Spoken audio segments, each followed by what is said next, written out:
The year was 1974. A gallon of gas was 53 cents. A dozen eggs cost 78 cents.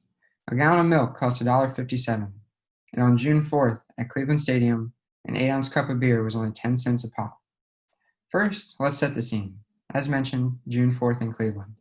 The Indians and Rangers came into this game with 24-25 and 25-25 records, respectively. Both teams jostling for position in their respective divisions. 6 nights earlier, the two teams had a bench-clearing brawl at Rangers Stadium in Arlington, Texas. A hard slide from Texas's Lenny Randle disrupted a fourth-inning play at third base, and Cleveland weren't going to forget it. In the eighth inning, Cleveland pitcher Milt Wilcox retaliated by throwing behind Randle's head. Randle proceeded to square up, not for a punch, yet at least, but for a bunt, and send one down the first base line. When Wilcox went to scoop up the slow roller, Randle gave him a forearm to the face. John Ellis, Indians' first baseman, promptly punched Randle, which resulted in a brawl that ironically featured Ranger fans pouring beer on the Cleveland players.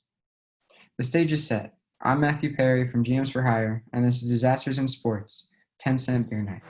GMs for Hire.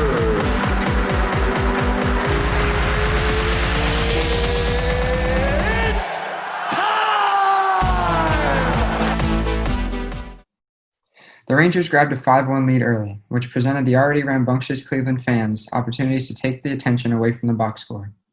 A woman got the party started by running onto the Indians' on-deck circle and flashing her breasts, and followed that by trying to kiss an umpire. The liquid courage wasn't just in effect on her. A naked man ran onto the field and slid into second base, as Rangers' Tom Grieve was trotting the bases after hitting his second homer of the night. The outfield needed some chaos, of course, so a father-son duo ran into the outfield and mooned the fans in the outfield bleachers. Things escalated when Cleveland's Leron Lee hit a comebacker at Rangers pitcher and future Hall of Famer Ferguson Jenkins, hitting him in the stomach and knocking him to the ground. Players could hear fans from the upper deck of Cleveland Stadium shouting, hit him again, harder, harder." The fans never slowed down in harassing the players and area around them. Some fans threw hot dogs and spit in the direction of Texas's Mike Hargrove, while some fired fireworks at the Rangers dugout. How entering a professional sports stadium with fireworks is okay in any era is beyond me, but hey, it was the 70s. In the bottom of the ninth, the Indians tied the game up at 5. Pretty good game to watch, on paper at least. However, after 9 innings and probably thousands of gallons of alcohol, the promotion went off the rails. A fan tried to steal Rangers player Jeff Burroughs' hat. Burroughs confronted the fan, but tripped and fell.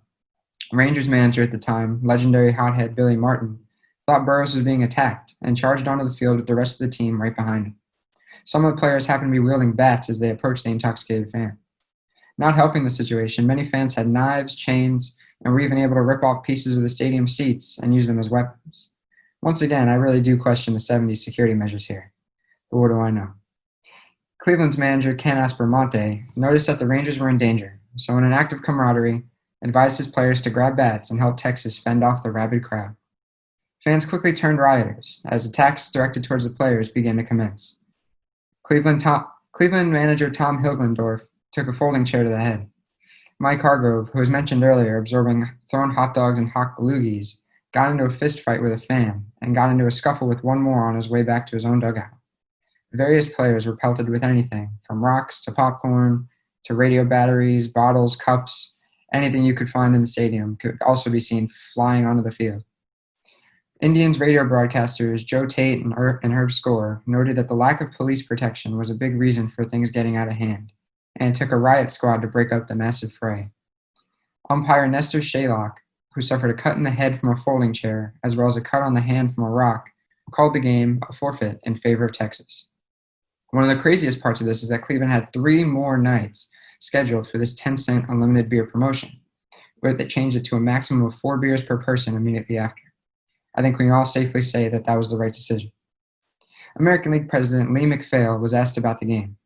MacPhail said, "There was no question that beer played a part in the riot." Yeah, I'd say that's an understatement. On that infamous night in Cleveland, 9 rioters were arrested for disorderly conduct. Players were forced to lock themselves in their own locker rooms. Countless injuries were suffered to players, umpires, and fans as a whole. A baseball game was forfeited, which only happens in a blue moon. That, my friends, was a disaster in sports. I've been Matthew Perry from GMs for Hire, and I'll see you next time.